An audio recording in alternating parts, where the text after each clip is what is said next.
Hey everybody, so I just wanted to do a quick update video on my Mach E. Of course, we've had this thing since November of 2024, so we've had it getting pretty close to a year now, and we've put just under 16,000 miles on it. So of course we went in and had our tire rotation service done. Cost me 20 bucks, super easy, in and out, no problems whatsoever, thanks to Salem Ford for that. But needless to say, I'm still happy with my experience with this car. Of course, we still have a couple action items to do on this thing to make it kind of perfect. One thing is this windshield. Of course, it chipped, I believe it was February of 2025, and this will be the second time replacing the windshield, third overall windshield for the car.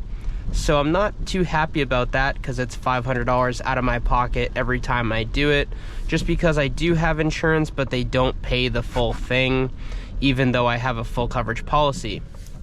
But the other thing that has been bothering me with this Mach E is I actually developed a little bit of a rattle in here. But so of course you don't hear the rattle right now because it's cool out, and it's really only does it when it's warm because of those materials expanding. But yeah, it's just in here. It's like just right where my gear selector is. It just, for some reason, it'll just slightly rattle. And I won't notice it most of the time, but occasionally when I'm with my better half and we don't have music playing because we're just talking, it bothers the crap out of me. And I don't know if it's something I'm going to end up bringing up to the dealer or just kind of deal with, because it's soon going to be cool enough where that rattle goes away like it does now and I don't hear it and it's not a bother. But needless to say, I'm pretty disappointed that we have a rattle in a basically brand new car. With 16,000 miles on it, no car should have a rattle, regardless of what it is. I don't think a car should develop any rattles, if they do, until they're above maybe 80 to 100,000 miles. I think that's really when you start to see some materials degrade a little bit, or you know, shift out of place a little bit, or expand and just kind of have like the slightest little creak or rattle, and you know, that happens. That's normal. It's part of life. Things deteriorate over time. But with a 16,000 mile, less than 1 year old car, I'm not too happy about that. Other than that, of course, there's no wear and tear in here. This thing is held up really well. I'm happy with the ceramic coat we did on this thing. I think that was a good idea because it's been super easy to keep this color clean. Of course, this is a black car too, so it's a lot more difficult to maintain than, say, you know, a brightly colored car such as my Elantra N-Line, which was that beautiful electric shadow. But yeah, I mean, I think overall the car looks good. I'm still very pleased with it. Sorry, I was just turning my heated features off. And it's been very efficient in the summer. As far as efficiency numbers, I've been averaging on the highway pretty close to 3 kilowatts an hour, usually between 2.8 and 3.3. I will say that the faster you drive, the worse your efficiency is going to be. And I'm a fast highway driver. I spend a lot of my time in the fast lane, spend a lot of time, you know, trying to get around the slow left lane drivers who are basically just NPCs in life, at least when it comes to driving. They don't pay attention whatsoever. They're just on their phones. They're not really active participants in traffic, and I think that's what bothers me the most. But needless to say, I spend a lot of time trying to get around them, and that leads to worse efficiency as well. Around town, efficiency is better. Probably between 4.5 is my most likely average, even with AC going for both of those numbers that I mentioned. Of course, when you get the heat going in your Mach E, that's when you have worse of a time. When it's cold out, of course, batteries don't tend to last as long. And the other aspect of that is the battery trying to keep itself warm, so it uses energy to do that. And then this Mach E, which is the 2024, doesn't have the heat pump that the 2025s have, which increase your efficiency in winter because your heat's not using as much energy to keep itself going. As far as charging goes, I do have a quick update on that.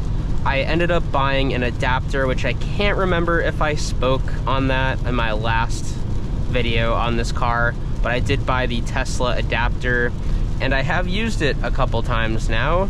I did a trip recently to Newport, Rhode Island, where, you know, we're kind of putting around all day down there and needed to charge before heading home just a little bit, and yep, plugged it right in, worked no problem. It was actually the most convenient charger nearby. I would have had to otherwise go to you know, one of the other cities up, I think it would have been Rhode Island. I think I'm blanking on the city name, but yeah, I would have had to go north to that city instead of just going to this charger just outside of Newport, so that part was convenient. I did have one charger in Boston where I was in this parking garage and all of the Tesla chargers were really short, the cables, which of course that's a known problem because with Teslas it's not an issue. They have their charge ports where it's easily accessible with that wire, but with the Mach E it's a little bit of a challenge. People often have to double park or even park sideways, and it's not a good experience for us Mach E drivers. But so I ended up finding one that I could reach. I got it plugged in and the charger just wasn't working, and then all the other ones I just like couldn't double park because there was a person in the other spot and it just didn't work out. So luckily I didn't need to charge at that point. It was kind of like a nice to have, like while I'm at a job site, to just plug in, but it's okay. I mean, I think that's the realization for me, is that the Tesla chargers are just like a nice to have, an emergency, and of course like just the added convenience if like there's no Electrify America around. That's my go-to, is Electrify America, and if I don't have them I can go to a Tesla one. Of course there's EVgo, there's ChargePoint, and some others. I will say with ChargePoint, they're often those 6 kilowatt hour chargers, which those are not really worth it on a long trip. It's nice if you're plugging in to get some extra juice at a hotel overnight, but other than that, I don't really waste my time with that. And then of course EVgo I've had a couple issues with on the road, so I don't really like to rely on those. So Electrify America has been my go-to. They've been super consistent, and I've only had maybe like 1 or 2 hiccups in my entire time of owning this car with Electrify America. And one of them was the fact that the chargers just weren't ready to go yet. They were installed, but they weren't ready, and that was on my road trip back in December. And then another time I just had a couple chargers that were broken at a location, and I had to wait for one of the available ones to open up. So not a big deal. Overall they're fairly consistent. With that being said, I have put a lot of miles on this car since having it. I mean, 16,000 miles since last November is quite a bit, and I am honestly thinking that I'm going to be on pace to turn in this car maybe a few months early, because I'm allotted 19,500 miles per year for 2 years, which of course if you do the math on that, that's 39,000.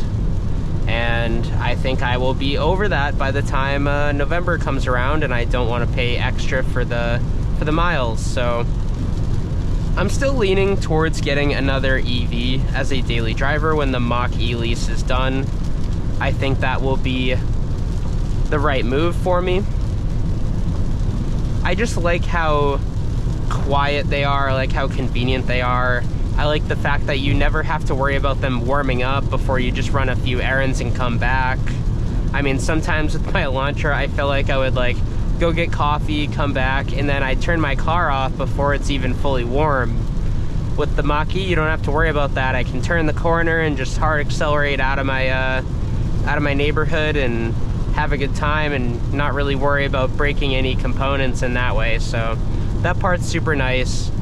I also like it in traffic because you're not constantly doing like that 1 to 2 shift and then 2 to 1 shift.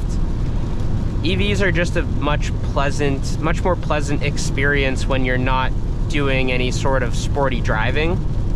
So I think next year for me personally, I mean, this isn't really a Mach E update, but I think I'm going to end up getting a sports car in the spring. Preferably a manual transmission car, maybe a GR86 to, not to leave any spoilers here, but maybe a GR86, GR Corolla, or possibly an E92 M3. I think those are the 3 contenders at the moment. Might be some other cars in there if a good deal comes up, but I think that's what I'm leaning towards. And then when I have to replace the Mach E, it might be a pre-owned EV, or maybe just a generic, efficient sedan once again, but I'm not too certain on where I'm gonna go for a daily driver. But thank you all for watching. You know, I will continue to do these Mach E updates. I think the next thing I want to do is just film an experience at a Tesla charger, kind of just showcase that for people who've never done it before, so they know what to expect when showing up to a Tesla station. And then other than that, I'd like to do some winter driving in this thing, maybe some snow power slides and have fun in a parking lot, get that on camera, and you know, put these all-season tires to use. Anyways, thank you all for watching. Don't forget to like and subscribe. Please watch the rest of the Mach E series if you haven't already. Thank you all. Bye.